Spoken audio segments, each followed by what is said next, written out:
We are live. Welcome, everybody. Happy Monday. Thank you guys so much for taking the time to tune in. Hopefully, it just kind of. Let me check to see how the stream says. Let's double check here. So far it says excellent connection.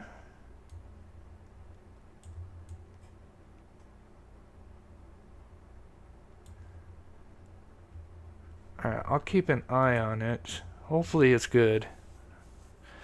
Alright, welcome everybody. So this is the first time covering this crazy mess, the assassination attempt, and then the committee hearing today. So what we're going to do is, since I've never covered this, we'll go over the timeline of the assassination attempt first. I think I got about 10 to 12 minutes of the timeline put together, and then the second half of the show is highlights, because it was like a four and a half hour committee hearing. So I just took the highlights from some of the best speakers. Mr. Briggs, Mr. Fallon, Mr.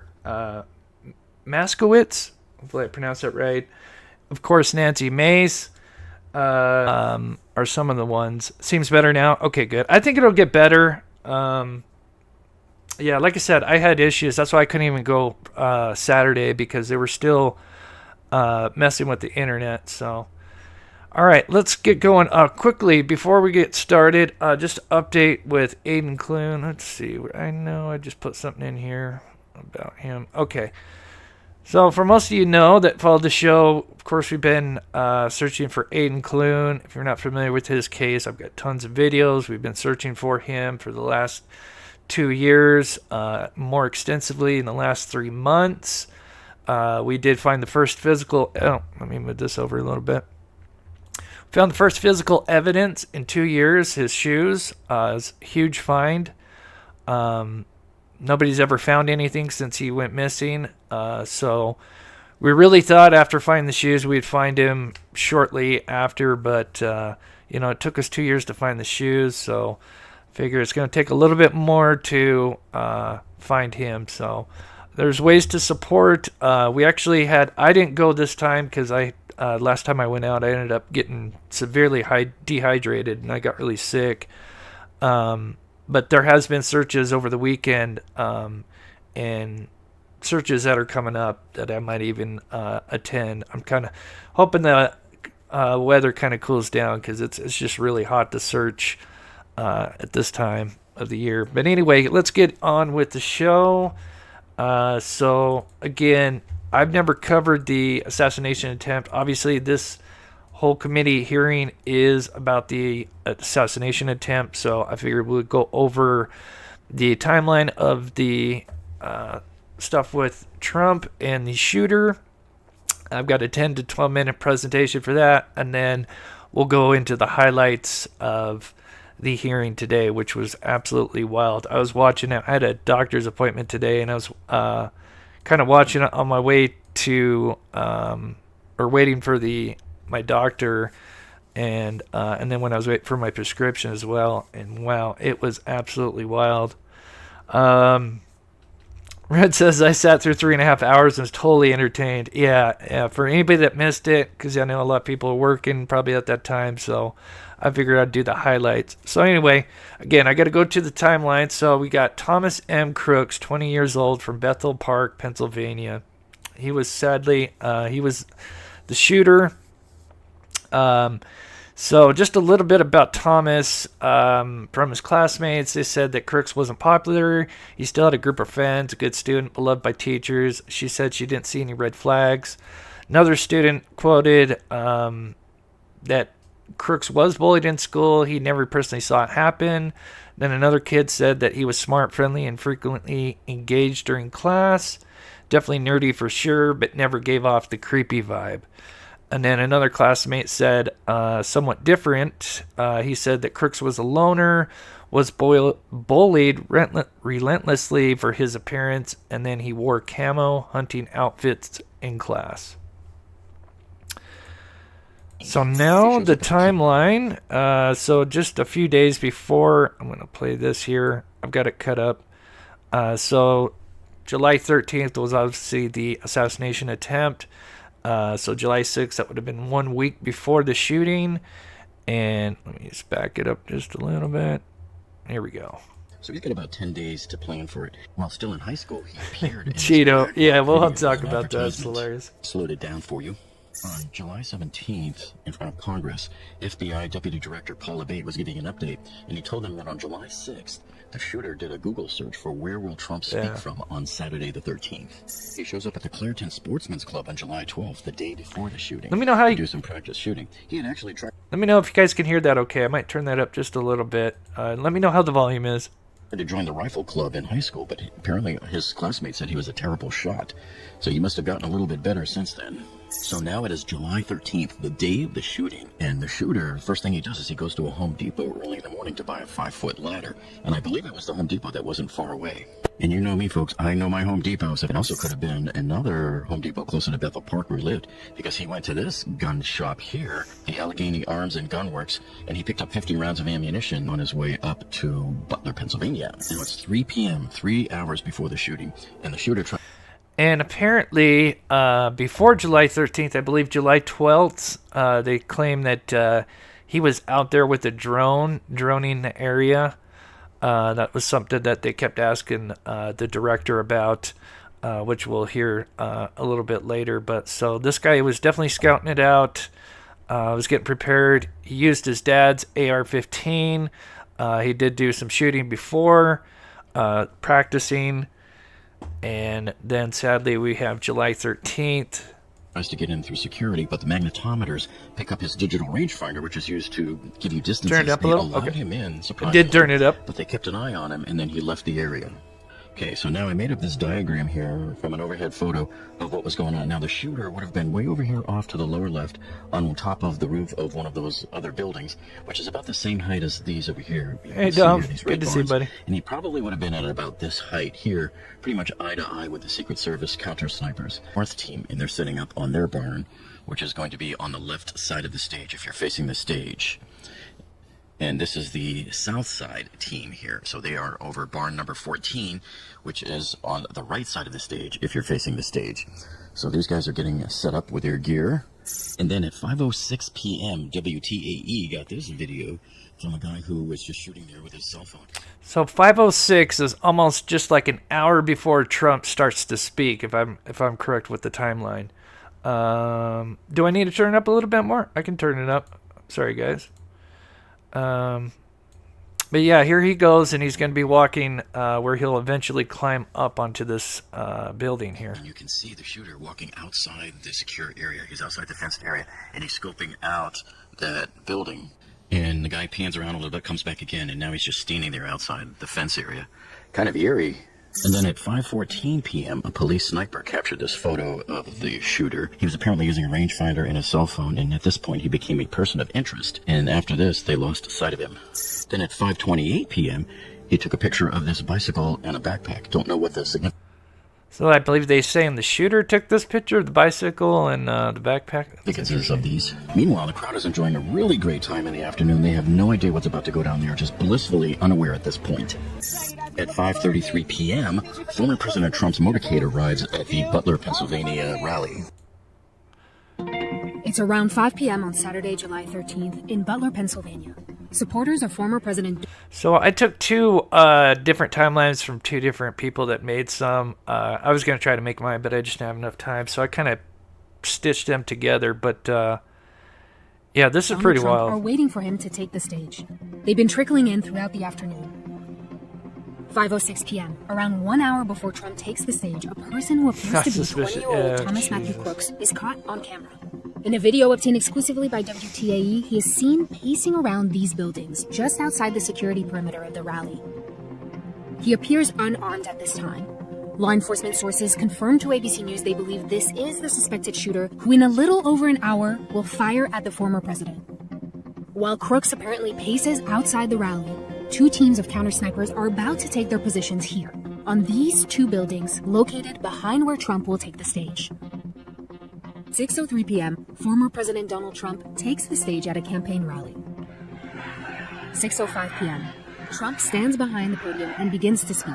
This is a big crowd. This is a big, beautiful crowd. Rally attendees have been scanned for weapons before entering the event.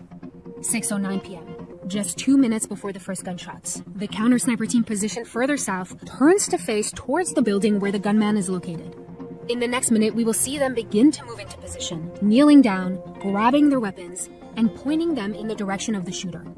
The Republican At the same time, 6:09 p.m., witnesses notice a gunman on the roof of this building located here, just outside the security.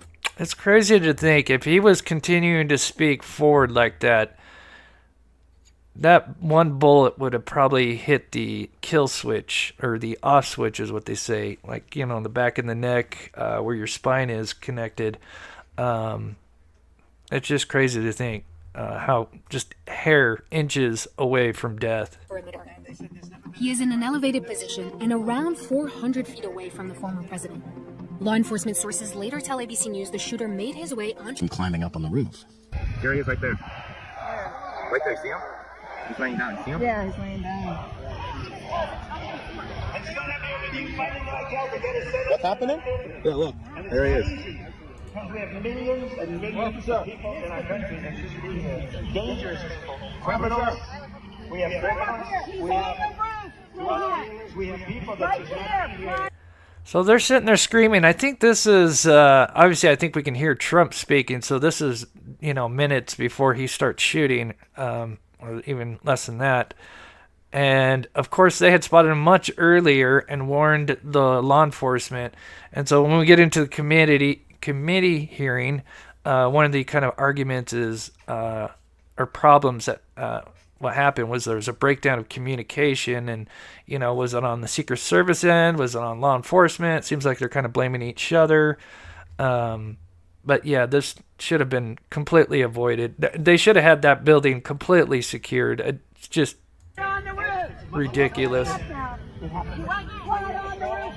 Now, I should point out something here. There's a slight discrepancy, even though all of the news outlets are reporting about the same meeting that the FBI director and his deputies he had with the lawmakers he's so on lucky. Wednesday, July 17th. There's one little data point here that's a little strange. So it says right here at 5:52, Crooks was spotted on the roof by Secret Service. So I don't see how he could have been spotted by the Secret Service at 5:52 p.m. because the people that were pointing out in their videos that they saw Crooks shimmying up the roof, it didn't happen until probably about 6:09 p.m. because Trump was already on stage when he was shimmying up the roof. Yeah, look. There he is. Oh my God. So unless he had been on the roof and gotten off the roof, we simply don't know. So this doesn't jive with, say, Axios, So nuts. which shows that at 5:52, they were still trying to find him. So it says here, the security room disseminated info to the counter-sniper response team and the additional response teams on the ground. Didn't really say what it was that they disseminated, but they said that they just noticed him with a rangefinder on the outer perimeter at 5:51 p.m. So he couldn't have been on the outer perimeter. So another issue is they're saying that the director says, well, if you see somebody with a rangefinder, they're just labeled a person of interest. There's person of interest and then a threat. But I think if somebody's walking around with, like, you know, if anybody doesn't know what a rangefinder is, it's kind of like binoculars used for, you know, distance. And to me, I would think that would be labeled as a threat. You know, there with the rangefinder and then up on the roof. That's just not good. That's just simply not possible. Some of these little timestamps until the official investigation comes out, and we have actual timestamps from the radio communications and not just reported by the people from the news who heard it secondhand from people who were at this meeting. We're not going to get an accurate depiction quite yet. So what we're looking at here then is this is where the gunman was. He was positioned right here. If you saw the photos of him lying on the roof, he was right by this little connection right here between the two buildings. So he was sitting right here, and Trump was on the stage way over here. So they're saying that they saw him at 6:05 at the picnic tables, and we're looking, and I know there's probably one here. I wanted to come in close, and these are really the only picnic tables I was able to find. There's one here, and there's the other one here. Now, if we look, we just zoom in here. So the stage would have been right over here, and the counter sniper team, the north team, was right over here. And then the south team would be on the top of this other barn over here. So there's two different barns right here. And this probably would have been a logical place for them to see him, knowing that he probably walked over here, and the peak of the roof is right here. And he was shimmying up. Everybody saw him shimmying up here. The videos were taken from the opposite side of the building. So all of those videos of him shimmying up, he was shimmying up right here and ended up there. So it looks like he probably found a way to climb up on this little shorter roof here, and then got his way up here. The police were already closing into this area looking for him. They knew that they were looking for him, and somebody spotted him, and then they couldn't find him. So these timestamps here are starting to get a little bit fuzzy, except that we know that at least by 6:10 or so, he was climbing up this roof. To the building by pulling himself up using an AC unit. 6:10 p.m., 1 minute before the first gunshots. A bystander captures what appears to be local law enforcement walking around looking at these two structures. Local law enforcement would later tell ABC News they had been alerted of suspicious activity in the area and were in the process of looking for a potential suspect. You guys are doing it. 6:10 p.m. Trump pivots his head slightly to the right and starts describing a chart showing immigration stats. Oh my God. Can you imagine if he was not looking that direction? And just, the consequences and what would, it's just terrible to think One about. of the counter sniper teams is visible in this witness video. These onlookers notice something is off and start running away from where the shooter is located. 6:11 p.m. Trump has been speaking for about 8 minutes. Country took over. And look what happened. A supporter captures this footage from outside the rally perimeter moments before gunshots are heard. You know, that's a little bit The first shot rings out. A second and a third shot are heard. Former President Trump ducks behind the podium. Another round of shots. 6:12 p.m. More agents huddle around Trump. About 15 seconds go by and we hear one last shot.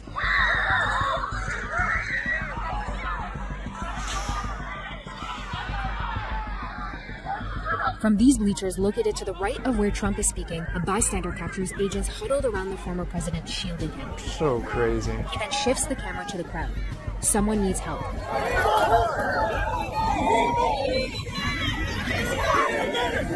Down the stairs, he continues to pump his fist.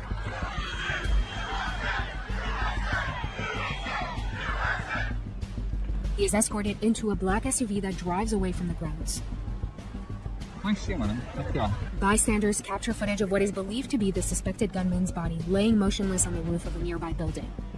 The building located north of where the president was speaking, just under 400 feet away from him. Later that evening, former President Trump confirmed. So this is the type of gun that he used, AR-15, developed by the M16 military rifle that was used in Vietnam War. Here's some kind of statistics. I'm not going to go over them all because we got a lot to go through, but I think there was at least 7 shots by the shooter. I don't know, have they confirmed how many shots yet? Because they were asking about the shell casings. When they do the diagram, I believe there were 7 shots, but who knows? And then it seems like 2 shots were taken by the sniper team, one from one barn or whatever rooftop, and then the other one because they believe the one sniper team had a tree in the way, so it actually had to be the other sniper. I could be wrong, but that's what is mentioned in this little documentary.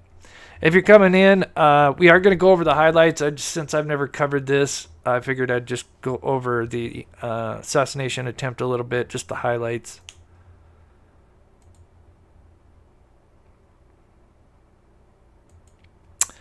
And then sadly the victims, we got Corey, David, and James. And Corey unfortunately was hit in the head. It was fatal. Luckily David and James, I believe right now, are in stable condition. Hopefully make a full recovery, but absolutely terrible. The Secret Service is now investigating how a gunman got close enough to shoot and injure the former president. According to law enforcement sources, the 20-year-old Pennsylvania man fired from an AR-style rifle. The suspected shooter was killed by a Secret Service sniper. Link to this video in the video description below. You got to check this out. Now, fast forward, you will see the shooting actually starts at the 2-minute mark.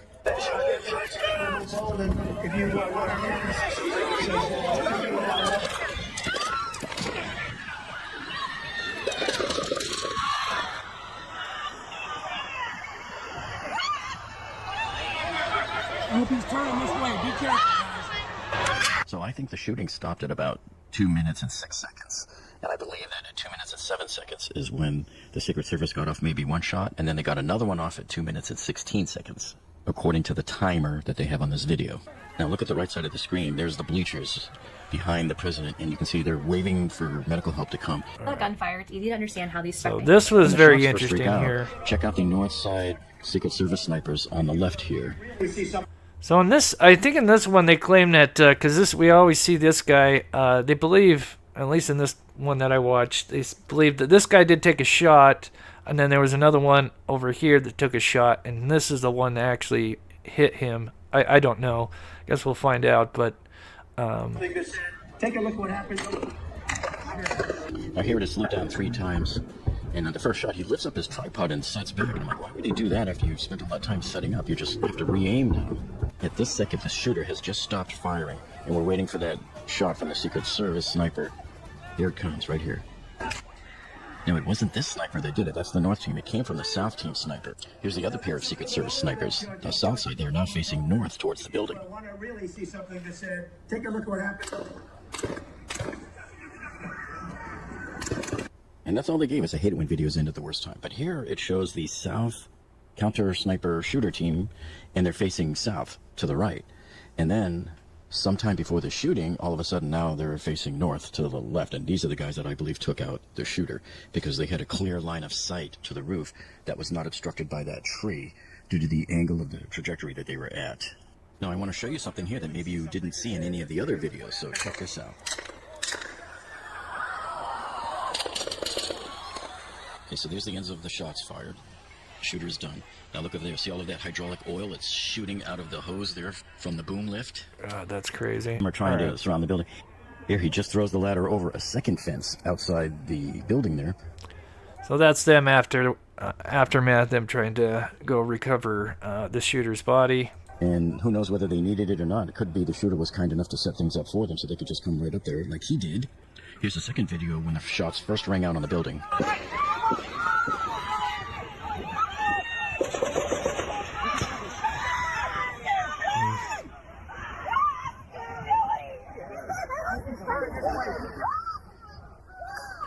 That was the last Secret Service sniper crowd got a right side of the screen. Let me see if I can find the diagram here. And So yeah, just looking at the diagram, I just cannot, and I know this is, I'm sure this has been talked about a million times. I mean, how in the hell do you not secure this? It just blows my mind how, you know, you've got something that's got height that somebody can climb up onto, how you would not secure this. It just mind-boggling.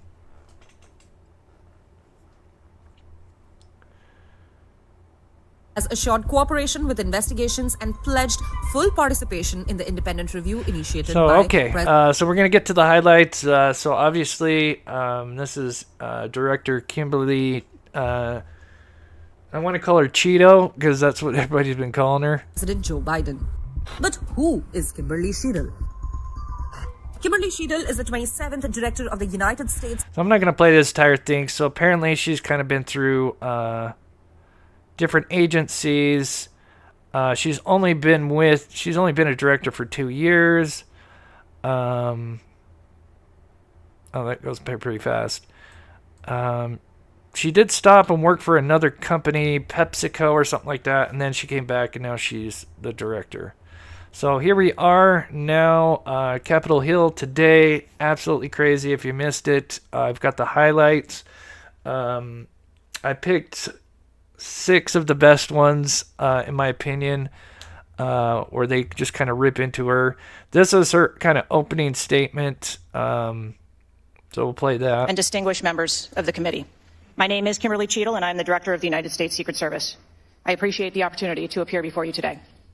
The assassination attempt of former President Donald Trump on July 13th is the most significant operational failure of the Secret Service in decades, and I am keeping him and his family in my thoughts. I would like to offer my sincerest condolences to the family of Corey Comparator, a former fire chief and a hero who was killed in this senseless shooting. I would also like to acknowledge those who were injured in Butler, David Dutch and James Copenhagen, and I wish them a speedy recovery. I would be remiss if I did not also extend my condolences on the passing of your colleague, Congresswoman Sheila Jackson Lee. Ms. Jackson Lee was always engaged in the oversight of the Secret Service, and her passing is a great loss to this department. Let me state unequivocally, nothing I have said should be interpreted to place blame for this failure on our federal, state, or local law enforcement partners who supported the Secret Service in Butler. We could not do our job without them. We rely on the relationships built over years of working together to secure events and conduct investigations. Our agents, officers, and support personnel understand that every day we are expected to sacrifice our lives to execute a no-fail mission. As witnessed on July 13th, our special agents shielded former President Trump with their own bodies on stage while shots were being fired, selflessly willing to make the ultimate sacrifice without hesitation. There should have never been shots fired in the first place. How do you not secure a building so close? It just... I am proud beyond words stupid. Of the actions taken by the former president's detail, the counter-sniper team who neutralized the gunman, and the tactical team who was prepared to act. I will be transparent as possible when I speak with you, understanding, though, at times that I may be limited in providing a thorough response in this open setting due to associated risks with sharing highly sensitive protective methodologies. I do not want to inadvertently provide you today with inaccurate information. Since January 1st, 2024, the Secret Service has successfully secured over 7,500 sites.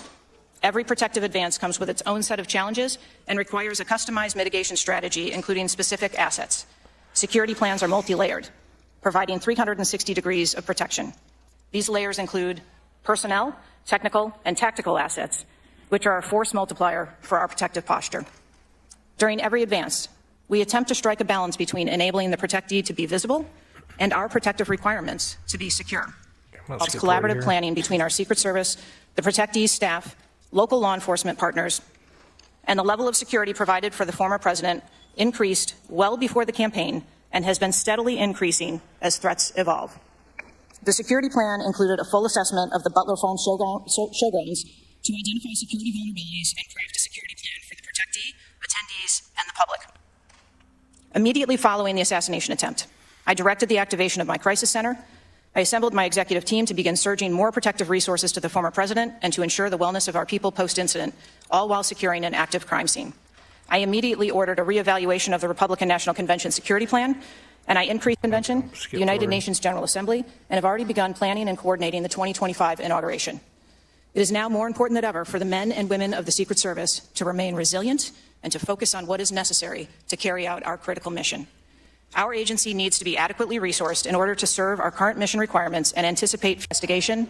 And so I want to make sure that any... Okay, so I skipped it forward. It's just nonsense she talks about. But here we get to the good stuff. Information that we are providing to you is factual. You can't, okay. Why did the Secret Service not... So it's been 9 days. Let's see. Let me look at my notes here. Make sure. So it's been 9 days. They subpoenaed her. So obviously this incident happened July 13th. Today's the 22nd. They kind of wanted some kind of report that I think she told them during this hearing that they were going to take up to 60 days to get a conclusion. But they figured, she's been working on this. She should be able to at least give some answers, because, obviously there's been conspiracies going wild, which they're going to bring up here. And, she just you answer why the Secret beats Service around the bus on every question. We are still looking into the advance process and the decisions that were made. Okay. Wasn't that building within the perimeter that should be secured? Do we agree with that? Yeah, let's just quickly look at that one, just real quick here. It blows my mind every time. The president's going to be here. I would think if any structures within like a half a mile to a mile are going to be locked down in some way. I just cannot see how this would be like the border here, allowing people to... I just don't know how you don't shut this down and have teams up here. It just blows my mind. The building was outside of the perimeter on the day of the visit. But again, that is one of the things that during the investigation we want to take a look at and determine whether or not other decisions should have been made. One of the things that you said I believe, in an interview that there wasn't an agent on the roof because it was a sloped roof. Is that normal? And do you fear that that immediately creates an opportunity for future would-be assassins to look for a slanted roof? I mean, this is a huge question that every American has. Why wasn't a Secret Service agent on the roof? And there have been reports that agents were supposed to be on the roof, but it was hot that day and they didn't want to be on the roof. Can you answer any of those questions, Director? So I appreciate you asking me that question, Chairman. I should have been more clear in my answer when I spoke about where we place personnel in that interview. What I can tell you is that there was a plan in place to provide overwatch, and we are still looking into responsibilities and who was going to provide overwatch. But the Secret Service in general, not speaking specifically to this incident, when we are providing overwatch, whether that be through counter snipers or other technology, prefer to have sterile rooftops. Did the Secret Service use any Sterile drones? rooftops. I mean, these guys they were on the most slanted roofs. They're the sniper teams behind Trump. This makes no For sense. surveillance that day? So again, I'm not going to get into specifics of that day in itself, but there are times during a security plan that the Secret Service does deploy an asset like a drone. There were reports that the shooter used a drone just a few hours before the rally start time. Is that accurate? I have heard those same reports, and again, am waiting for the final report. Do you know, if you can't answer the question, that's your answer. But can you answer this? Do you know? I'm not asking yes or no, but do you know if the shooter used a drone before the shooting? Yeah. That information has been passed to us from the FBI. How many Secret Service agents were assigned to President Trump on the day of the rally? Again, I'm not going to get into the specifics of the numbers of personnel that we had there, but we feel that there was a sufficient number of agents assigned. There are reports that several agents assigned to the rally on July 13th were temporary agents not normally assigned to President Trump. Is that accurate? What I can tell you is that the agents that were assigned to former President Trump are Secret Service agents that provide close protection to him, and that was what was actual on that day. How many temporary agents were there that day? Quite frequently, sir, during campaign events, the Secret Service utilizes agents from HSI or the Department of Homeland Security. You don't know how many? You Supplement can't answer? our plan. Have the investigators reconstructed the shooter's precise movements over the past days, weeks, and months? So, again, We need to have confidence that if the FBI is leading this investigation, that they're leading a credible investigation, because there's some of us sitting up here today that don't have a lot of confidence in you. Can you repeat the question? Have the investigators reconstructed the shooter's precise moments over the past days, weeks, and months? I understand your question, Chairman, and I share your concerns about wanting to make sure that we have factual information. The FBI is conducting a criminal investigation. The Secret Service is conducting an internal investigation. There are a number of OIG investigations, and there is the external investigation. The president. Last question for me. Before July 13th, had the Trump detail requested additional resources? What I can tell you is that for the event on July 13th, the details that were the assets that were requested for that day were given. Thank you, Mr. Chairman. Okay. Dom says, yeah, there was a cop that actually climbed up the ladder and saw him, but because he was like hanging on, and he peeked up, and then the shooter, this is before he's shooting at Trump, turned around and pointed the AR at the officer, so the officer had to drop down. Yeah, I just don't see how, like, they just couldn't be on the radio like, hey, shut this down. Like, there should be like a code word, like, shoot or whatever, code word over the radio, and they shut everything down. It just does not make sense. I request unanimous consent for that photo to go into the official record. Without objection to order. Thank you. Director, your agency has a no-fail mission, and on Saturday, July 13th, your agency spectacularly failed. The failure resulted in the death of Corey Comprador and serious injury to two other rally attendees. Okay, so now we're in the highlights. Like I said, I got 5 people.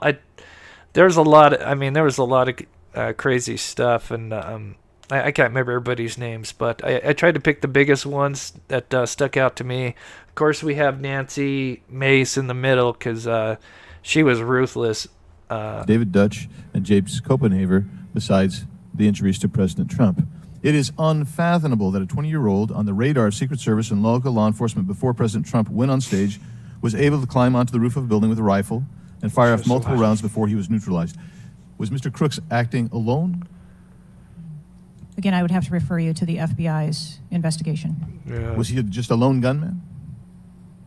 I would have to refer you to the FBI's investigation for motive. What did the Technical Services Division determine was going to be the event perimeter? Those are questions that we are asking, and we are you're sitting here today. Come on, Director. Everybody said this.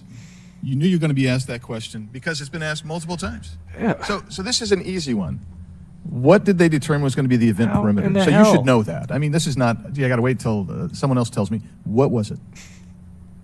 Again, I don't want to speak to specifics of the event. Okay, that took place. this is a specific. I understand. This is a specific that you ought to know. As someone who said the buck stops with me, I'm going to stay in my job. I'm going to give the answers to the American people, and I know what happened. Except for you're not going to tell us.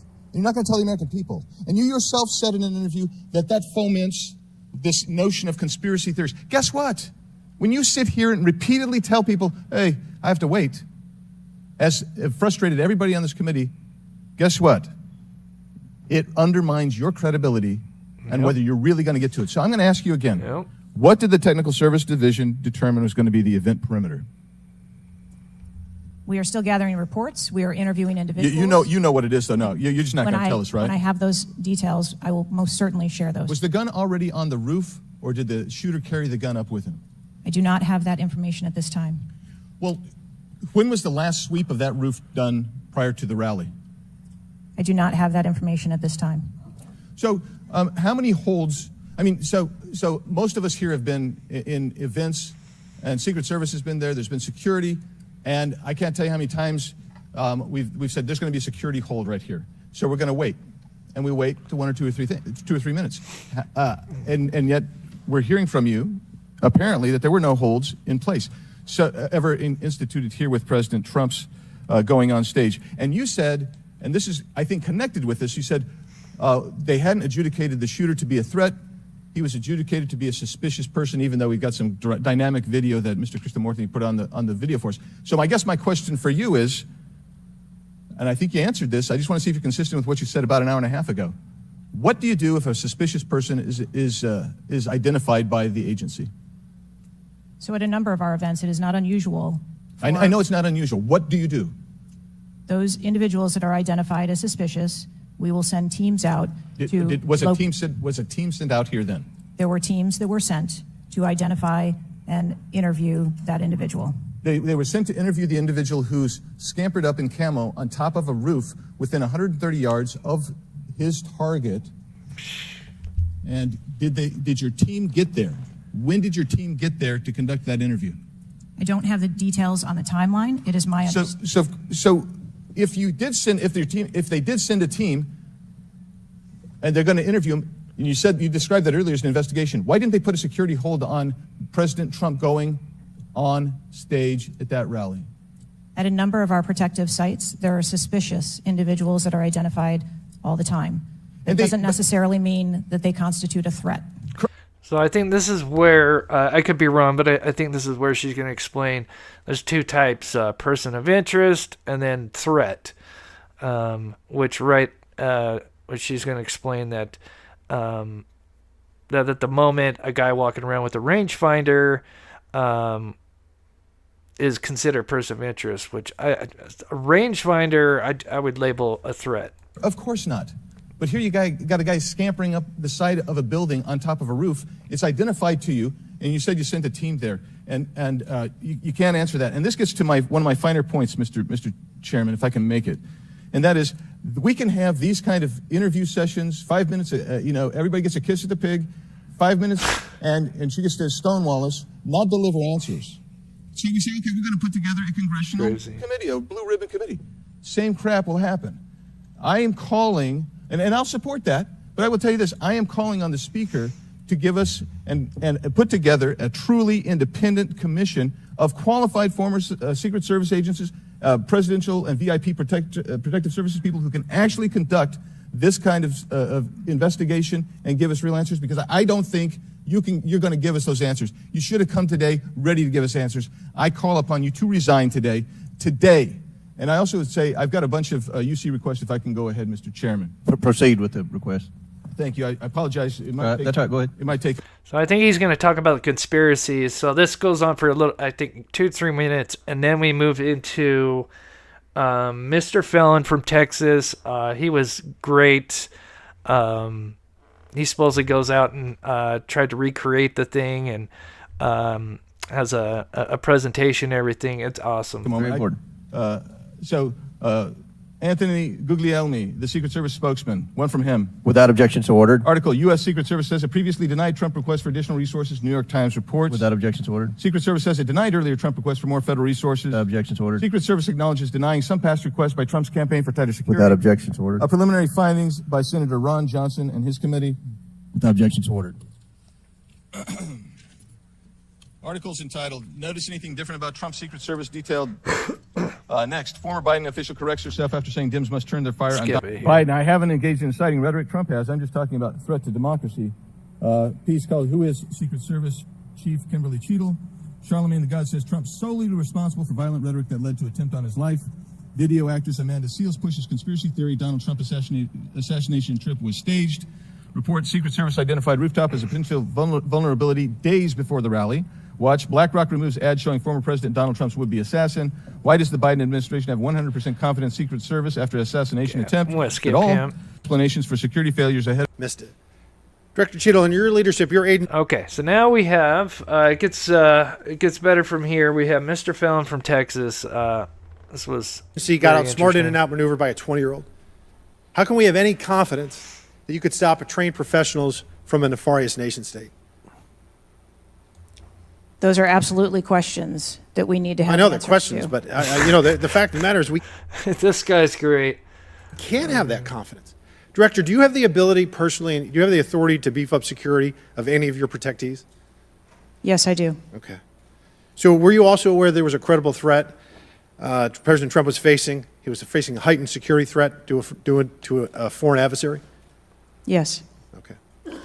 So given that there was an increased threat to President Trump's life, was he provided a full security complement akin to what a sitting U.S. president would receive?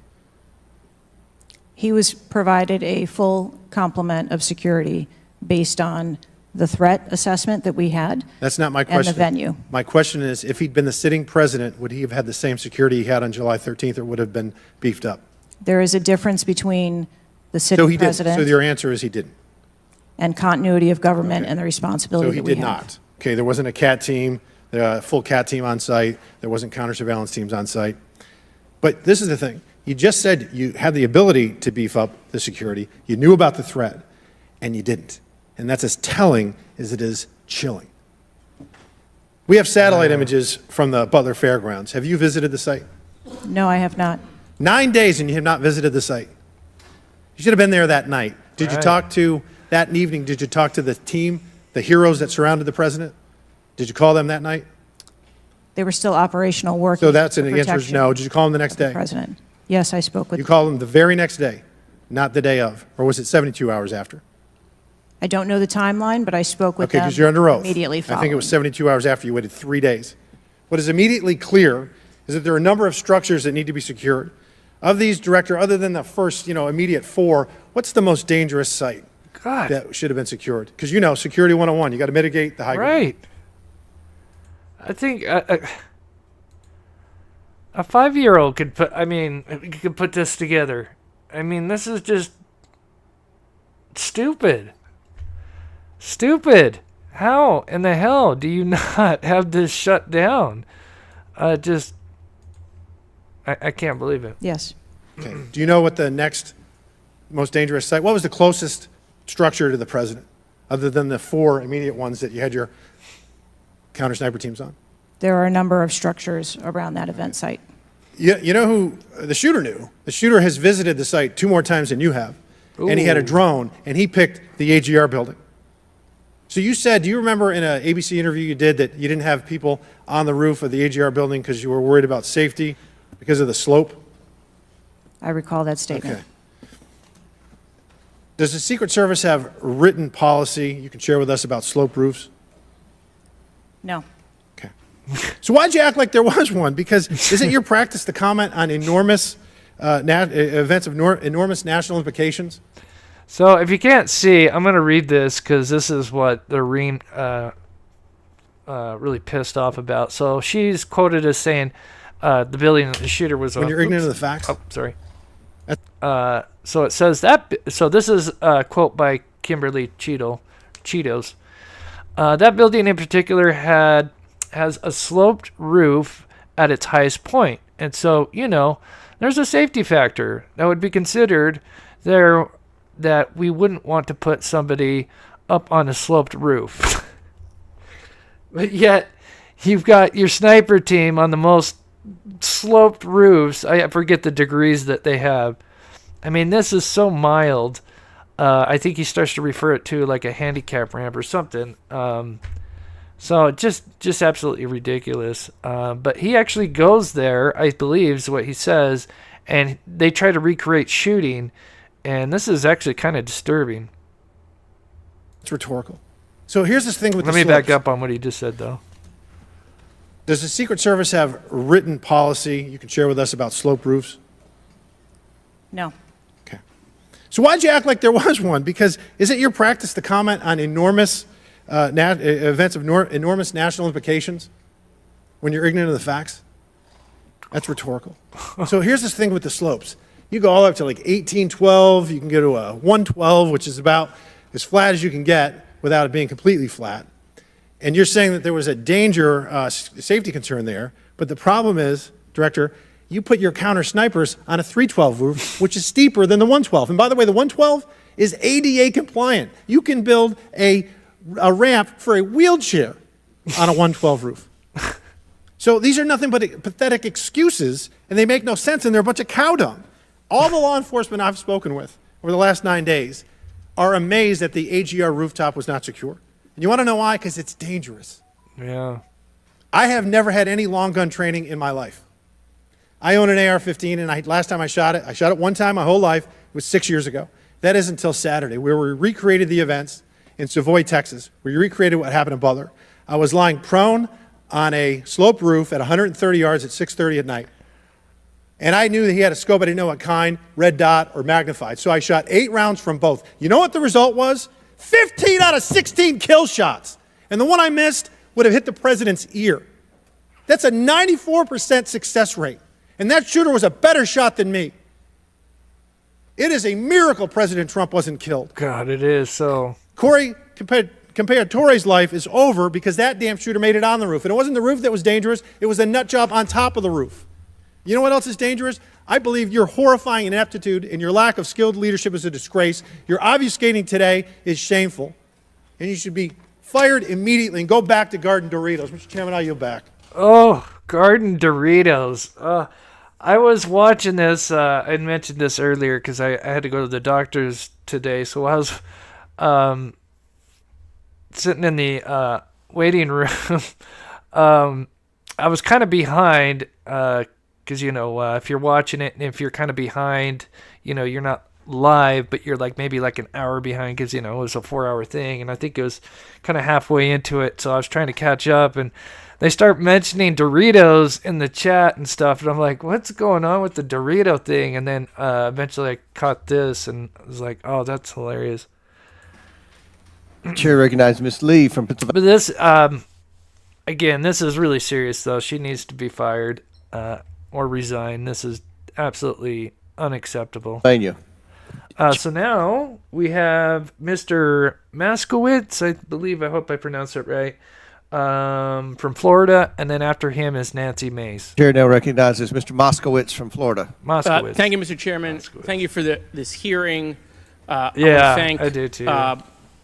The subpoena that you sent. I want to thank Ranking Member Raskin and your work, the letter you sent to the committee, and I also support the creation of a commission to get to the bottom of what happened. Director, I just want to give you an honest assessment of how this is going for you today. Did you happen to catch the hearing many months ago in education where there were a bunch of university presidents and Elise Stefanik asked a very easy question and couldn't get an answer? Did you see that hearing? No, I don't think I did. Okay, well, let me tell you, it didn't go well, and the short end of that story was those university professors all resigned. They're gone. That's how this is going for you. Ooh. This is where this is headed. Ooh. Okay? This is, I don't know who prepared you for this. I don't know how many times you've testified in front of Congress. But a president was almost assassinated live on television, not just for God, Americans, yeah. but for the world to see.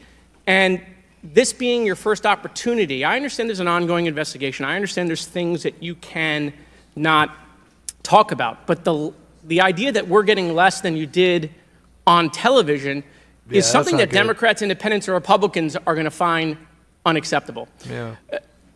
My high school, Marjorie Stoneman Douglas, was on the list of mass shootings that Representative Raskin held up. That very day, the school resource officer, a police officer, did not run into the building. He hid in the stairwell while the shooter was in the building. He stayed outside, never helped. Okay. He also directed other officers who showed up on the scene not to go into the building. When it was determined that the failures in response and training, and that the sheriff fired nobody in his agency, Governor DeSantis then removed that sheriff. I supported the removal. So here's my question. You said there's going to be accountability. I understand you don't want to give us names. When you say that, are you telling the committee that once it's concluded, you're prepared to fire the people on the ground who made poor decisions that day? I'm prepared to take the actions necessary. No, that's nonsense. Okay. Accountability. The failure. Yeah, there's got to be people fired. Like, holy hell. There was a communication breakdown, clearly. Was human. That doesn't mean they're bad people. It means they failed that day, and a former president was almost assassinated. Okay? Are you prepared to fire the human failure on the ground? Yes or no? When you have the names of where those failures were, they're people. It's not like a piece of technology failed. It was people who failed that day. Are you prepared to fire them? I don't have an answer as to whether. Well, then how can there be accountability if you're not prepared to fire someone? And the reason why your name is going to be the person who's held accountable, the reason why members in this committee are calling for resignation, and I join in that, or for the president to fire you, is because you're saying there's going to be accountability, but you can't commit that people are going to get fired. Let me ask this question a different way. If Trump had been assassinated that day, if the gunman had succeeded, okay, would you have come and tendered your resignation? I would still be sitting here because I would want to ensure the integrity of the investigation. Totally understand. That's a fair answer, that you would have set up that process. But would you have had the honor to come in front of the committee and say, a former president was assassinated on my watch, there should be new leadership? Yeah, clearly. I think that I have admitted that there was. No, that's what I'm asking. Would you have tendered your resignation if he had been killed? That occurred on my watch, and I am accountable for that. Okay, but would you have tendered your resignation if he had been killed? I think that I've admitted that I've taken accountability and will take responsibility. Okay. Well, let me ask I want to follow up on Representative Connolly's question, in which he asked about guns, and you were not willing to commit that makes your job harder. This is not about the Second Amendment. If there were over 400 million guns on the streets, if all of those guns were machine guns, would that make your job harder to protect people? Again, I think weapons that are out there. If all of those guns were rocket-propelled grenades, would that make your job harder? Yes, sir. Yes. Okay, thank you. Perfect. This is not a trick question. Thank you. Okay. Can you believe, I won't ask the other 15 that's things I was going to do. I was going to do drone strikes, but it's okay. Harder. This is not about the Second Amendment. Oh, my God. If there were over 400 million guns on the streets, if all of those guns were machine guns, would that make your job harder to protect people? Again, I think weapons that are out there. If all of those guns were rocket-propelled grenades, would that make your job harder? Yes, sir. Yes. Okay, thank you. Perfect. This is not a trick question. He's just trying to get as much. He's trying to finally just get her to fucking say something, the truth. Answer a question, yes or no. Thank you. Okay. I won't ask the other 15 things I was going to do. I was going to do drone strikes, but it's okay. So, that's all we were asking. It creates a challenging environment. It has nothing to do with the Second Amendment or people's rights, but it does make your job harder. So credit to Representative Connolly for asking that question. One last thing, Mr. Chairman, and I'll conclude. There was a question asked, is an Iranian assassin more capable than a 20-year-old? And I have been tough on Iran. I probably have more resolutions on Iran than almost anyone in Congress. But I can tell you it isn't Iranians walking into schools and grocery stores and movie theaters and churches. It is 20-year-olds. Right? And some of them are mentally unstable. and they have access to guns, and they're domestic terrorists. Someone talked about Christopher Wray. Christopher Wray has talked about domestic terrorism. And so, yes, we collectively come together on foreign threats, and I am not at all debasing the fact that there are foreign threats here and abroad. But there are domestic threats, and we have to get to the bottom of how we stop domestic terrorism, because it was a 20-year-old who walked into my high school and killed 17 people. He was plenty capable, and he was an Iranian. Thank you. Stand. Okay. Oh, shit. Okay. If anybody missed it, this was probably the highlight. I mean, there was many highlights, but I think she stole the show. This is Nancy... sorry, I got so many names here. Nancy Mace. Not sure where she's out of. I did get a lot of time to get all the details of each speaker. But my goodness, she stuck out. Amazing. So here we go. If you missed it, this is absolutely crazy. Okay, my first question. Both sides of the aisle today have asked, would you like to use my 5 minutes to draft your resignation letter, yes or no? No, thank you. Was this a colossal failure? It was a failure. Yes or no? Was it a colossal failure is the question, yes or no? I have admitted this is a terrible... This is a yes or no series of questions. Was this a colossal failure, yes or no? Yes. Was this tragedy preventable, yes or no? Yes. Has the Secret Service been transparent with this committee? Yes. Would you say the fact that we had to issue a subpoena to get you to show up today as being transparent, yes or no? I have always been yes eager or to no? come You didn't and want to talk answer to the question. committee. We had to issue a subpoena to get you to show up today. That is not transparent, by the way. You stated earlier, Secret Service is not political. Is that correct? Yes. Okay. Would you say leaking your opening statement to Punchbowl News, Politico's Playbook, and Washington Post several hours before you sent it to this committee as being political, yes or no? I have no idea how my statement got out. Well, that's bullshit. So, Ooh. Oh, yeah, she is, bad A. Mr. Chairman, Don't mess with Nancy. I would like to ask unanimous consent to enter into the record articles by Punchbowl News, Political Playbook, Washington Post, all done at 5:24 a.m., 6:12 a.m., 6:34 a.m., a solid 3 to 4 hours before this committee got your statement. Without objection, so ordered. South Carolina. Okay. Is the Secret Service fully cooperating with our committee? Yes. Okay, you say you're fully cooperating with this committee. On July 15th, this committee sent you a list of demands of information that we wanted. Has the Secret Service provided this committee a complete list of all law enforcement personnel that were there that day? Have you done that? Have you provided a list to the Oversight Committee? Yes or no? I will have to get back to you on that. That is a no. Have you provided all audio and video recordings in your possession to this committee, as we asked on July 15th, yes or no? I would have to get back to you. That is a no. You're full of shit today. You're just being completely dishonest. Mr. Chairman, Mr. Chairman, I want to. Come on. We have to maintain decorum in this committee, no matter how have you provided upset we any get. and all memos to this committee that we've asked you on July 15th? Have you provided all memorandums within the Secret Service? I would have to get back to you on that. That is a no. You are being dishonest or lying. Like you're being dishonest here with this committee. These are important questions that the American people want answers to, and you're just dodging and talking around it in generalities.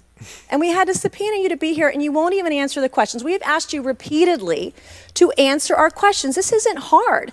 These are not hard questions. Have you provided us all communications from the Secret Service related to that day and that rally? Have you provided this committee? We've asked for this information on July 15th. Have you provided any of this information that this committee has asked of the Secret Service? Any of it? I'll have to get back to you. Have you even read this letter that we sent you? Did you even read this? Yes.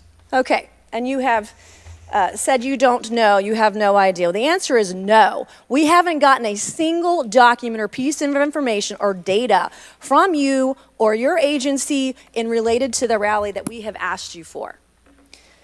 So Was this attempted assassination of Donald Trump a failure of training or execution or both? I think that those are answers that we need to Training, examine. execution, or both? Which one? I think those are answers. All right. we How need to many determine. how many Secret Service personnel have lost their jobs due to this colossal failure? At this time, none. How many Secret Service personnel have been required to take a refresher course on how not to let people shoot Donald Trump? Our personnel are currently operational. We are examining the facts of this investigation, and we will make the changes necessary. What time did law enforcement become aware that there was an individual on the roof with a clear line of sight to President Trump? I am still verifying timelines. Of course, 9 days in, you have no answers. How many minutes went by between the time law enforcement saw and took photos of crooks and the shooting? How many minutes? I am still verifying timelines. 57 minutes. That's crazy. I mean, that's crazy. Almost 1 hour. They had a whole hour to get rid of that guy long before Trump took the stage. It's just completely unacceptable. Yeah, she's a beast, man. I like her. I don't know. I'm not a big politics guy, because we usually cover true crime. And I mean, this is kind of true crime because, sadly, people were shot, one death in this situation, and could have lost a former president or a future president. But yeah, just crazy. Thank you, Mr. Chairman, and I yield back. Gentlelady yields back. Before I recognize Ms. Stansbury. Who did not Ms. hesitate yeah. to jump in front of President Trump. And my heart goes out to the family. So we got two more. We've got Miss McLean, who, like I said, I think Nancy stole the show, but Miss McLean, she's got some pretty good stuff. And then we finish with Miss Green, both pretty good. But Miss McLean, she's got some. She fires back pretty well. Of the Comptoir family and the people at the rally who are still recovering. On the other hand, the Secret Service has a leadership problem, and it falls on you. And although I appreciate your hollow words that the buck stops here, I was actually hoping for some answers. Director Cheatle, you must answer to the American people if you want to stay in charge. It's really, really simple. You want to keep your job, right? Absolutely. Okay. The best way to keep your job is to answer the questions, right. Not play this shell game, not sing the Slim Shady song, wasn't me. I mean, come on. How long did you prepare for this hearing? I've been preparing for this. Never did I ever think that somebody in Congress, in a situation like this, would refer to Eminem, aka Slim Shady, multiple names. That's pretty wild. Hearing over the weekend and into last week. Okay, 5 days, 6 days? As soon as I was notified. And how long was that? About this hearing. Okay, 4 days? I began preparing. 4 days, 3 days? I'm not sure the date that I got the letter asking me to be here. What are you sure of? Are you sure the color of your hair? Are you sure the color of your suit? I'm just, tell the American people, what are you sure of? You don't even know when you started preparing for the hearing? I mean, the biggest hearing of your life, and you have no clue? You can't remember when you started preparing for this hearing? Can you understand why those words seem hollow to the American people who are supposed to entrust their faith in you? Right. I assure you, the moment I received notification. But you can't remember. You got a little Alzheimer's, dementia going? I mean, what, you can't remember. I have several active investigations going on and an operational agency to run. Okay. All right. But you want to take accountability, right? The buck stops with you, right? I am taking accountability. Super. Then let's start with trying to answer some questions. You keep referring to the FBI. When asked how many shell casings were on the roof, you referred to the FBI. When asked if there were explosive in the car, you referred to the FBI. When asked if Crooks was acting alone, you referred to the FBI. See a common theme here? I can go on and on. My question is, who at the FBI should I speak with? Wait for it. Wait for it. The FBI is responsible for the criminal Is there a name? I'm not certain. I'm not certain. Who at All right, here we go. FBI I'm is not running the certain. I don't know. Let me ask a different question. Have you been in communication with the FBI? Yes, I have. With whom? I speak with the director and the deputy director. Okay. And what have they shared with you about this investigation? So I'll give you an opportunity to answer again. Did they share with you how many shell casings were on the roof? They have shared with me the evidence. Did they share with you how many shell casing were on the roof? Yes. Okay, how many were there? I would refer to the FBI for how many were there? And their information that they need to share in their investigation. So they've shared the information with you. You just don't want to share the information with us, correct? We have concurrent investigations that are going on. So they have shared this information with you. You know the answer to the question. You just refuse to answer the question from the member of Congress who has subpoenaed you to be here. Is there a different answer to that question? I was always willing to come here and testify before this oversight hearing. Beautiful. Then let's do that. Let's for once have your actions match your words. Right. So you've been in communication with the FBI. You know the answers, that's awesome. and you refuse to tell us the answers. So I will ask you again. You know how many shell casings were on that roof. What is the answer to that question? I think it's pertinent. What is the answer to that question? I think it's pertinent to talk to you about the information that the Secret Service has and that the Secret Service knows related I'm to the asking event you on an that. answer You are the Secret to the Service. question. If you're supposed to be in charge, if the buck stops with you, how come you can't share the answers? What are you covering up? What are you hiding, my friend? I'm not covering anything up. Then why can't you answer a simple question? I would leave it to the criminal investigation to answer questions related to that. When you talk to the FBI and you ask them how many explosives, well, let me ask you, did you ask them how many explosives were on the roof? Did they answer that question? Or in the car, excuse me. Yeah, did they answer that question for you? Yes. Yes. So you know the answer to that question that my colleagues have asked you. But again, you refuse to give us the answers. You're playing this wasn't me. Well, I submit to you, if you can't, and it's not a can't, it's a won't. It's not a can't. It's not a I don't know. It's a I choose not to answer the question.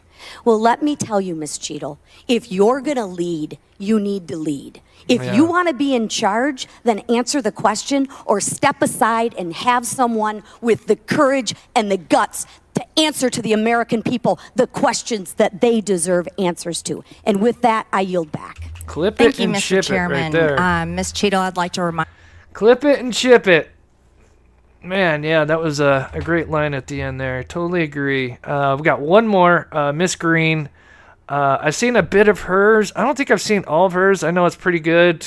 Like I said, it was 4.5 hours, so I cut it down to an hour. Just kind of the highlights and some of the best ones that stuck out to me. So I may have missed a few. I'm sure there's others that were, I think everybody did a pretty good job. Just looking through chat here, but yep. So here's Miss Green, and for the finish. You that you're under oath. Oh, and I love when they remind her when she's under oath. I love that, because she is.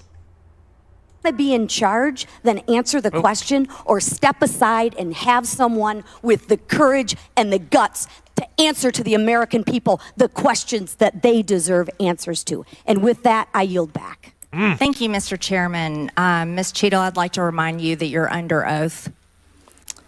The site team has a senior supervisor, an advanced team, a protective intelligence team, a counter sniper element, and detail. Who was the agent in charge? How long has she been the agent in charge? And what is her Secret Service background? So I'm not going to provide a name. Why not?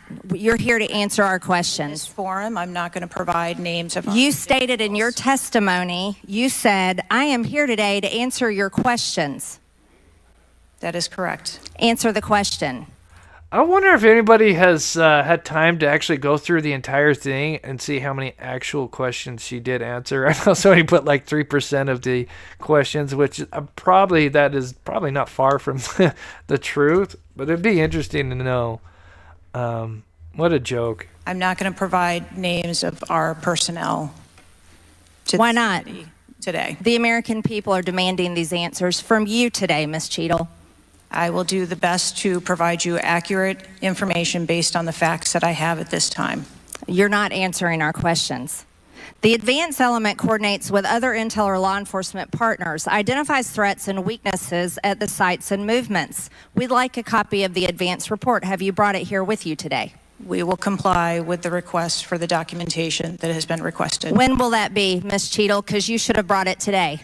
I am certain that our personnel are working on obtaining all of that documentation. I don't believe you, and neither do the people watching this hearing. You're not doing well, as Mr. Moskowitz informed you. You've been sitting here for over 3 hours, and I have you know the entire country is demanding you resign and demanding that you be fired if you do not resign. Things are not going well for you. You need to answer the questions. Was there a protective intelligence team, and what technical resources were utilized for that event, specifically drone or helicopter assets? There were a number of technical assets that were deployed for that event, and there was a protective intelligence team that was assigned to that event. Why was Crooks able to fly a drone over the entire area the day of the rally and the day of his assassination attempt? Oh, so was it on the day? I thought it was the day before. So he came earlier with the drone and flew it. I know she kind of answers it, but she doesn't get into all the details, I think. But that's just... To my knowledge, he did not fly the drone over the entire area. How did he fly a drone over the area, period? Any part of the area? Again, I would have to go back and check the timeline of when that took place and when the event... Why didn't you bring the timeline with you today to answer our questions? I don't have all of the answers on the timelines based on the criminal investigation. Were you not prepared today to answer our questions?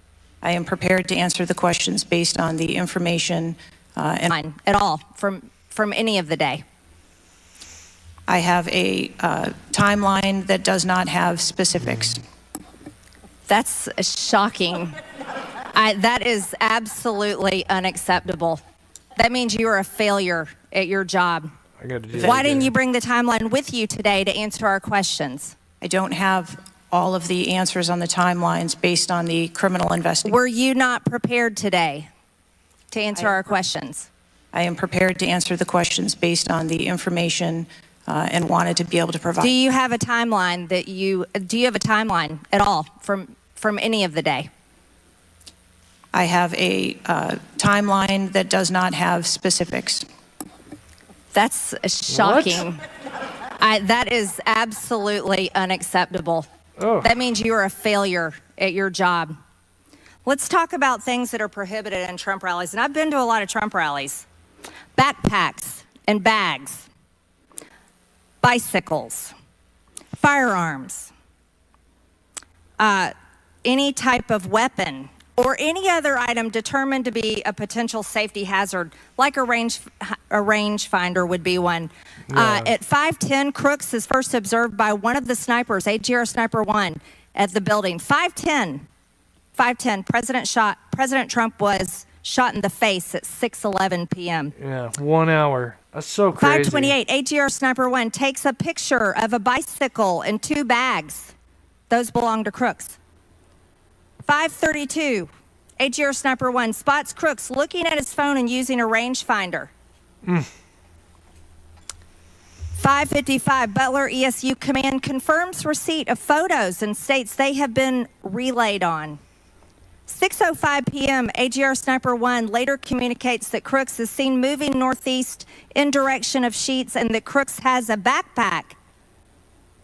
2 minutes before the shooting, while President Trump has been allowed to take the stage, people see Crooks laying on his stomach in a sniper position on the roof, and they're yelling he has a gun, and they are trying to alert law enforcement and Secret Service. Why was Crooks not shot by the snipers? Why was he allowed to be there? As soon as the individual was identified as a threat, they were... No. What do you consider to be a threat? A man with a gun laying in a sniper position, a man that had a backpack, a man that had a bicycle, a man that had a rangefinder. At what point is he determined a threat? An individual with a backpack is not a threat. An individual with a rangefinder is not a threat. What about a man laying on... I don't understand that. A rangefinder, I mean, what would you need a rangefinder at a rally? Like, I'd understand, like, maybe binoculars, you know, if you're, like, way back, but a rangefinder,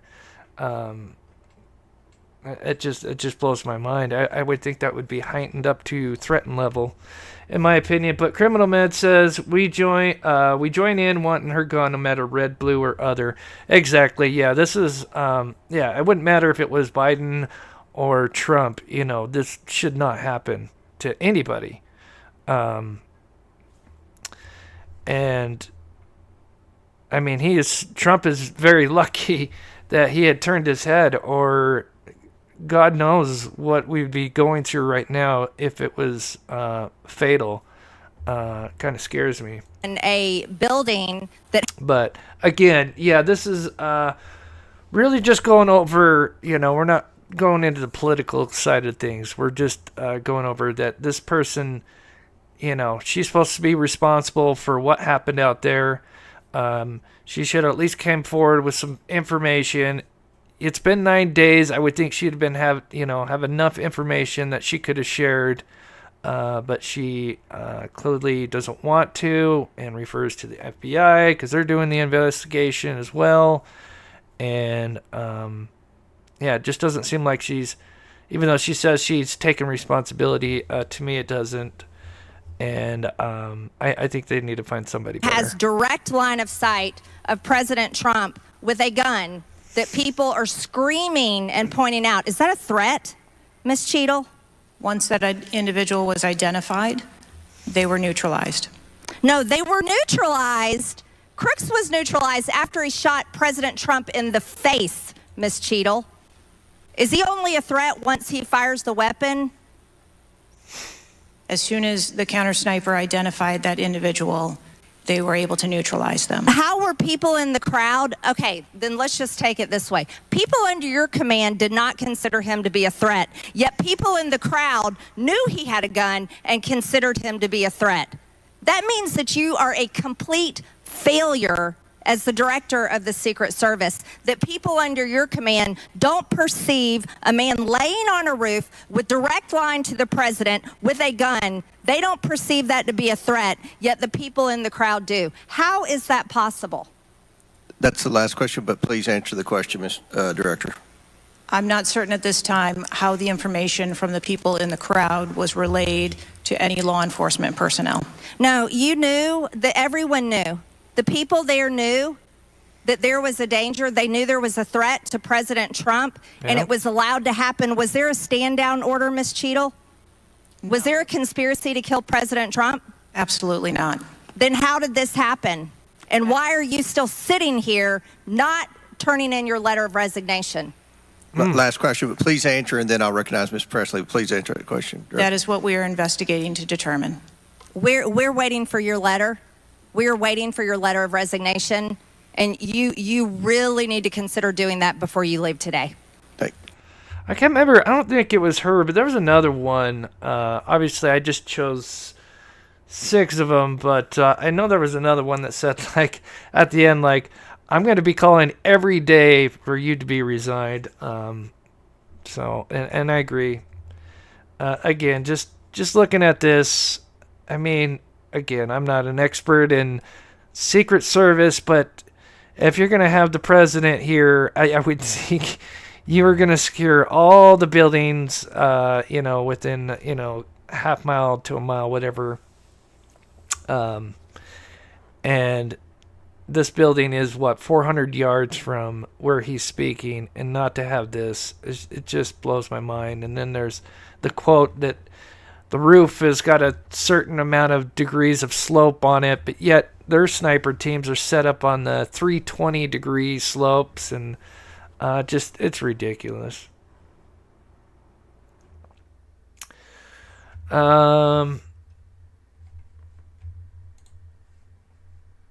So I'm just going to go back and play that for a second. Let me just get to chat. I can read some here.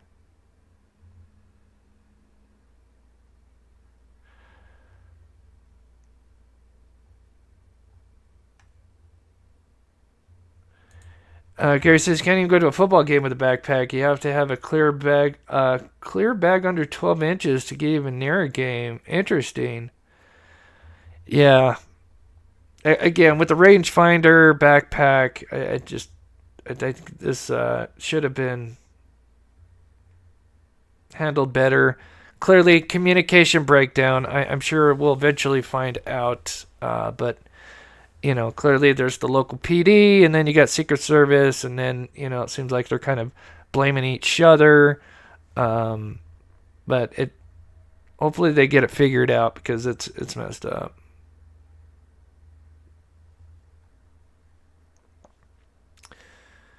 Yeah, and it says Cheatle still hasn't got to the site. Yeah, you would think you would examine what went wrong so you could prepare for the future, and use this as an example and a lesson,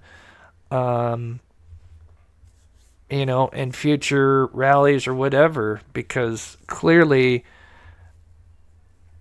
Trump and everybody that's involved in protecting him are so lucky, because he turned his head, or if not, it would have hit the back of his neck or whatever. He would be gone. It just blows my mind. And again, this isn't political. This just comes down to somebody shooting, a former president and a potential candidate for president. It just shouldn't happen.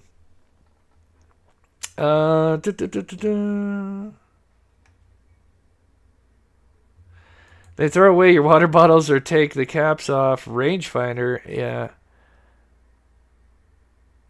Again, and this was just messed up. So yeah, I'm looking at. Let me know in the chat what you guys want me to cover. I'm going to try to go all week this week, since kind of taking a week off from searching, because it's just too hot out there right now, and I'm gonna wait until it gets a little bit cooler before we go back out and search for Aiden. Although the people that live in out there, they're have been going out, so I've been trying to help them behind the scenes. So I was thinking about, there's the one guy that's what's his name? I can't think of his name now. The guy that's been on the run for just over a month now, escaped convict. Let's see which one it is here. Is it this one? I don't know. If anybody knows in the chat what his name is, I was looking at it for a little bit. Anyway, let me know in the chat.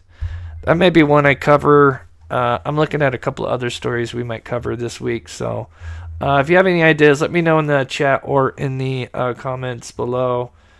Can you show the 3D video? Yeah. Let's see.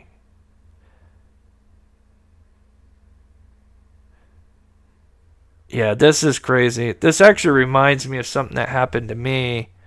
See anything there, because he's down and the crowd's sort of blocking the view, but they're all rushing to try to get help. Yeah, this is a pretty cool animation here. On the far left side of the stage, coming up. facing the stage. Let's analyze what happened when the shots were fired. Seeing this now famous photo of the bullet with the vapor trail passing by Donald Trump. The folks at Point Consciousness showed us this nice diagram that shows just how close that bullet came to killing Donald Trump.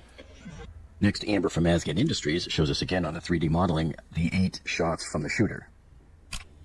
Take a look at what happened.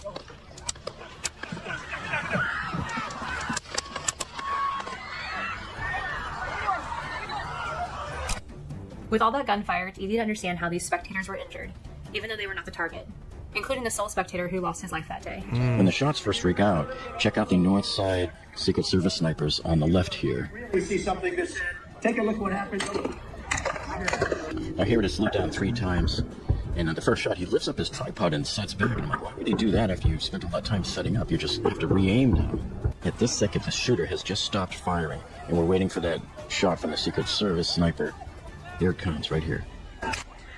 Now, it wasn't this sniper that did it. That's the North team. It came from the South team sniper. Here's the other pair of Secret Service snipers. The South side, they're now facing north towards the building. I want to really see something that said, take a look at what happened.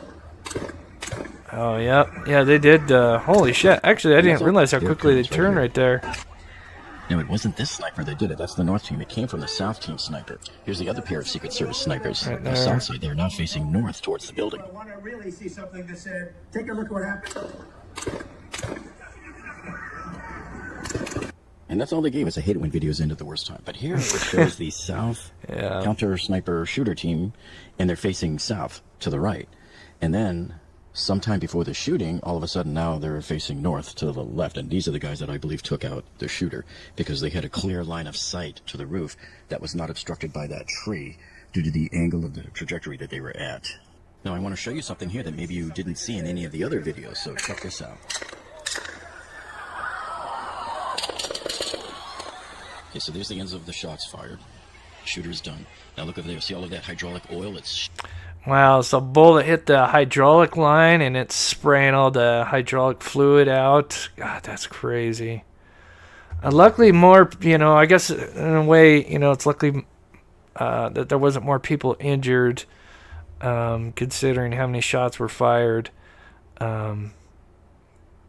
Could have been a lot worse. It should have never happened in the first place, though, and I feel like the director needs to take responsibility. I just can't. Every time I look at this, it just blows my mind. It just seems like common sense that you've got all these buildings that you would clearly have these sealed off at the very least, so there's nobody getting access to these. And I can't wrap my head around that. To me, that seems like just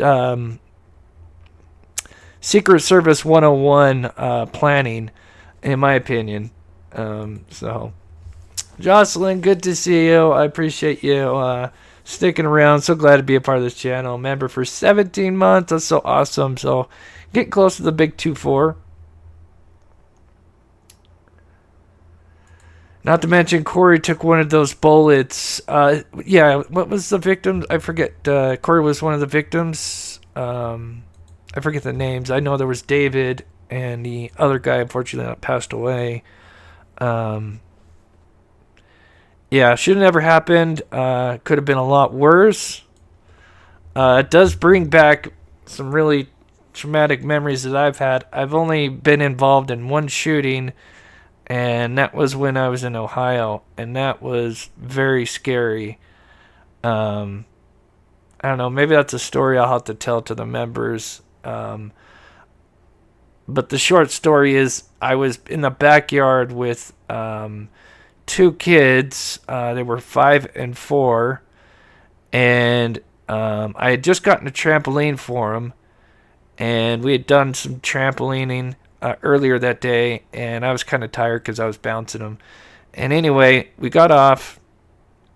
I was kind of tired, and they asked me if I wanted to play tag, and I said no. And so they were going to go under the tramp, and because since I just got this trampoline, they're like, when you're 4 and 5, you like to play fort.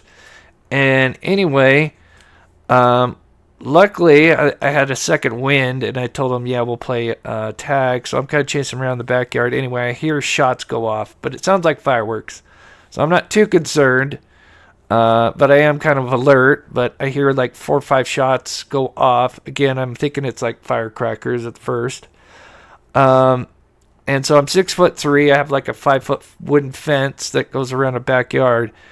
And I'd have to like draw it out to kind of really make sense. But anyway, we're in the backyard. There's an alleyway in the back, and then there's this house on the other side, and that faces our backyard, except even though it's fenced off. Anyway, apparently a drug deal had gone bad, and there was a guy driving past our house to the left and was going to go in front of our house, and there's an alley pretty wide next to our house. And so I guess the drug deal went bad. The guy's trying to shoot the car. The car drives around our house, so he's driving around. So he's shooting. So he starts shooting into the backyard. Before that happened, I see the guy holding a gun, and it looks like he's pointing it like right at me. And this is like, he's probably like 50 yards away. And of course I went to complete shock, but at the same time, I have 2 kids, and they're kind of spaced out because I just wanted to tackle them. And I knew I couldn't get to both of them. And we're in a position where we're all going to, if their bullets fired towards the backyard, one of us is going to get hit with us all standing. So I knew I couldn't jump on them because I'm too far away from them. So I yelled at him. I said, "Get down," real firmly. And as I said it, I was doing it, at the same time. And luckily they listened. And as I got down, 3 to 4 shots ring off. And I could hear 2 bullets whiz right past my ear. I could hear it, heard the bullet whiz, and I heard the dirt kick up behind me twice. And of course, I was scared shitless.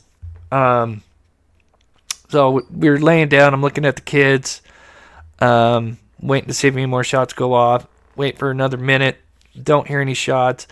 I tell them to crawl to me, and I'm kind of crawling to them. And then there was a couple more shots that ring off, but I don't think they hit the backyard. They were trying to shoot the guy driving through. So stupid. Anyway, long story short, after we got the kids in the house, and I'm thinking I'm going to have a heart attack, I go back out, and of course the officers are now there, and I go under the trampoline, and I found 2 shells. And it's crazy to think about, because if I wouldn't have played with them, they would have been under the trampoline playing fort, and those 2 bullets would have probably hit at least one of them. And so that haunts me. It's really surreal to think about. But yeah, pretty wild. That's a story I've been saving for the members, but I'll have to do a diagram and kind of explain a little bit better where everybody was. But yeah, because my first instinct was to jump on the kids, but they were spaced out like at an angle. So we're all kind of like vulnerable. Like if any bullets go in the backyard, we're all kind of spread out. I'm like, fuck, what am I going to do? And everything was going by. I mean, I was, reacting within milliseconds, and I never get mad. So when I screamed at them, "Get down," they were like freaked out, and they got down, and thank God that happened. But man, that's crazy. But yeah, hearing the whiz, man, that's something, you hear in the movies, and then like when it happens in real life, it's like, holy shit, that's real. I mean, you can hear the bullet cutting through the air. It's pretty freaky. Yeah, everybody was fine. Like I said, I had nightmares for quite a while because, it's like, damn, if I didn't have my second wind, they would have been, because they loved playing under the tramp. When I got the tramp, they did more fort than they did on the tramp. It blew my mind. I'm like, which is fine, this was COVID era, so, everybody's stuck at home. And so I got on the tramp. And yeah, they just loved it they loved both, the tramp itself, but they loved to play fort. And so they loved to be under the fort, or under the tramp. And, what a crazy thing that happened. Anyway, so I'm going to try to be back tomorrow, guys. Mods, I'll let you know early as I can. I'll set up a live.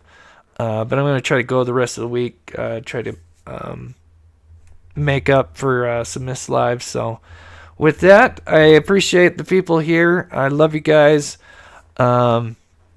Appreciate all the support and everything. Mods, Karen, Jocelyn, Copper, D. I know Jennifer is kind of busy on Mondays. But I appreciate all of you guys. And we'll be back here hopefully tomorrow. Like I said, I'll try to set up a live so you guys know hours ahead of time. So should be about the same time. With that, I am going to head out. And we'll see you guys hopefully tomorrow.